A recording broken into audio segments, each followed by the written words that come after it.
niin hirveä tuuli.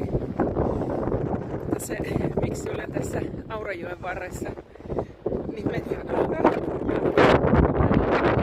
Karjalan laiva.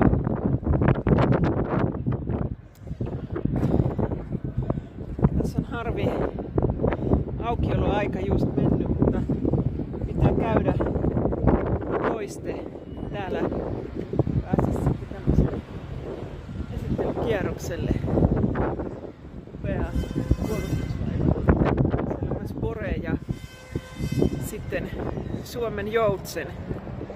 Osoituksena tästä tuulesta, mikä meidän aiheutti sen, että festivaalialueelle ei päässyt ennen 18 ja siellä on aivan hirveä jono, niin ajattelin kävellä vähän aikaa tässä Aurajoessa ihailemassa erilaisia paatteja. Ja näähän on täällä kaikkien katseltavissa, jos vaan käy Turussa. Tää on ihan lempikaupunkeeni. Ei vain näiden festareiden takia, vaan monen asian takia. Mutta joo, siellä on tämä laiva Karjala.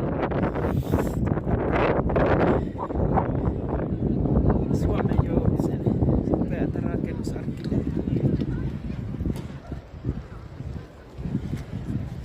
Ja Turun linna on tuolla, siellä kävi kierroksen. Saatte kärsiä tuosta tuulesta, niin kuin itsekin. Me jouduttiin täällä kärsimään siitä.